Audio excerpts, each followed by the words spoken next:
Bonjour, aujourd'hui je vous propose une brève présentation du contexte philosophique et politique dans lequel a été rédigée la lettre à Ménécée d'Épicure. Pour comprendre la pensée d'Épicure et pour la saisir dans son intégralité, il faut comprendre dans quel contexte intellectuel elle apparaît. Les écoles philosophiques se multiplient en effet à cette époque et sont contredises, engendrant ainsi un profond malaise dans les consciences. Tout d'abord, en ce qui concerne l'enseignement socratique, il faut savoir que Socrate s'oppose aux sophistes qui prétendent détenir une science universelle, c'est-à-dire tout connaître et pouvoir tout démontrer par la magie de la rhétorique. Ils s'attachent à leur démontrer qu'ils croient tout savoir, mais qu'ils ignorent qu'en réalité ils ne savent rien. On retrouve évidemment la devise de Socrate, inscrite sur le temple de Delphes, « Connais-toi toi-même », qui invite à un examen de la condition humaine et que nous avions vu en cours.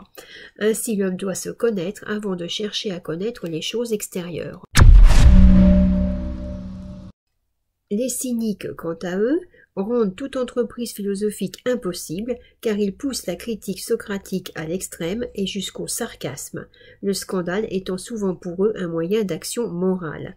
Par exemple, Diogène feint de chercher le soi dans une lanterne en plein jour et prétend montrer son indépendance de pensée en ne respectant pas le sentiment de pudeur dans lequel il ne voit qu'une oppressante et ridicule convention sociale. Enfin, il raille le monde de Socrate en bornant son univers à l'espace d'un tonneau. Concernant les écoles philosophiques, on doit établir une distinction entre les cyrénaïques et les cyniques. Les cyrénaïques font de l'individu le seul juge de ce qui lui plaît ou lui déplaît, confondant ainsi connaissance de soi-même et individualisme forcené, ruinant aussi la On en arrive donc à l'impossibilité d'une vérité universelle, car ces deux écoles invitent surtout au repli sur soi en entraînant un divorce entre le sage et la nature, entre le sage et la société aussi. Ils font régner un grand désarroi dans le monde où Épicure est né, et c'est dans cette situation, des sophistes comme Protagoras vont pouvoir faire naître l'idée que l'homme est la mesure de toute chose, c'est-à-dire que la vérité n'est pas la même pour tous, mais relative à chacun. Dès lors, Thrasymachus ou encore Calliclès, ces sophistes particulièrement honnis par Platon, peuvent bien vanter l'injustice ou la fausse raison du plus fort.